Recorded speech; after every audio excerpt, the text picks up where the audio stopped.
నమస్కారం. ప్రపంచంలోనే అత్యంత సంపన్నమైన దేవాలయం ఏది? ఏడుకొండలవాడి ఆలయమే కదా. మరి ప్రతిరోజూ కోట్లాది రూపాయల ఆదాయం వచ్చే ఆ తిరుపతి శ్రీవారి హుండీకి అంత సంపద ఎక్కడినుంచి వస్తుంది? కేవలం డబ్బు మాత్రమే కాదు, బంగారం, వెండి, వజ్రాలు, ఇలా లెక్కలేనన్ని కానుకలు ఈ హుండీలోకి ఎలా వచ్చి చేరుతాయి? దీని వెనుక దాగి ఉన్న భక్తుల నమ్మకం, చరిత్ర మరియు అద్భుతమైన కారణం ఈరోజు మనం తెలుసుకుందాం. హుండీ గురించి తెలుసుకోవాలంటే మనం ముందుగా శ్రీవారి చరిత్రను అర్థం చేసుకోవాలి. పురాణాల ప్రకారం శ్రీ మహావిష్ణువు శ్రీనివాసుడిగా భూలోకంలో అవతరించి పద్మావతి దేవిని వివాహం చేసుకోవడానికి కుబేరుడి వద్ద అప్పు తీసుకుంటాడు. ఈ అప్పును కలియుగాంతం వరకు తీరుస్తానని శ్రీవారు మాటిస్తారు. ఈ అప్పును తీర్చడంలో భక్తులు స్వామివారికి సమర్పించే కానుకలు కీలక పాత్ర పోషిస్తాయి అనే ఒక బలమైన నమ్మకం తరతరాలుగా ప్రచారంలో ఉంది. భక్తులు తమ కోరికలు నెరవేరినా, కష్టాల నుంచి బయటపడినా, ఆనందంగా ఉన్నా సరే తమ మొక్కుబడులను ఈ హుండీ ద్వారా శ్రీవారికి సమర్పించడం అనాదిగా వస్తున్న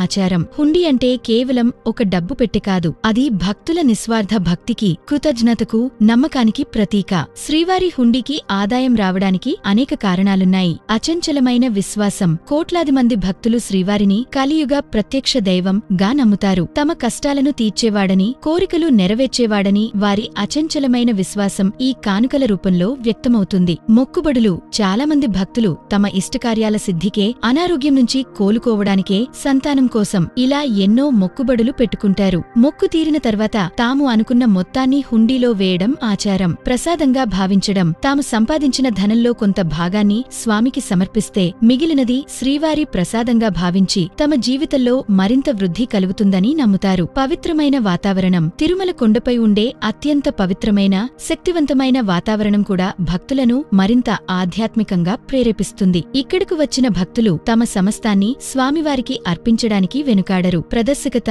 నిర్వహణ. తిరుమల తిరుపతి దేవస్థానం టీటీడీ హుండీ కానుకల సేకరణ, లెక్కింపు, భద్రత విషయంలో అత్యంత ప్రదర్శకత పాటిస్తుంది. లక్షల సీసీ కెమెరాల నిఘాలో అధికారులు, భక్తుల సమక్షంలో లెక్కింపు జరుగుతుంది. ఈ ప్రదర్శకత కూడా భక్తులకు నమ్మకాన్ని పెంచుతుంది. హుండీ ద్వారా సేకరించిన ఈ నిధులను టీటీడీ దేవాలయ నిర్వహణకే కాకుండా ధర్మ ప్రచారానికి, విద్యకు, వైద్యానికి, అన్నదానానికి, గోసంరక్షణకు ఇలా అనేక ధార్మిక, సామాజిక కార్యక్రమాలకు వినియోగిస్తుంది. శ్రీవారి హుండీ కేవలం ఒక ధన భాండాగారం కాదు, అది కోట్లాది మంది భక్తుల అచంచల విశ్వాసానికి, నిస్వార్థ ప్రేమకు, ఆధ్యాత్మిక బంధానికి నిలువుటద్దం. కుబేరుడి అప్పు తీర్చడమనే నమ్మకం ఒకవైపు, తమ భక్తిని చాటుకోవాలనే తపన మరోవైపు, ఈ రెండు కలిసే ఈ హుండీని ప్రపంచంలోనే అత్యంత సంపన్నమైనదిగా మార్చాయి. మరి ఈ హుండీ ఆదాయం వెనుక ఉన్న భక్తి, చరిత్ర, నిర్వహణ గురించి మీకేమనిపిస్తుంది? మీ అభిప్రాయాలను కింద కామెంట్లలో తెలియజేయండి. ఈ వీడియో నచ్చితే లైక్ చేయండి, మీ మిత్రులతో పంచుకోండి. మరిన్ని ఆసక్తికరమైన ఆధ్యాత్మిక రహస్యాల కోసం మా ఛానల్ని సబ్స్క్రైబ్ చేసుకోండి. జై శ్రీమన్నారాయణ.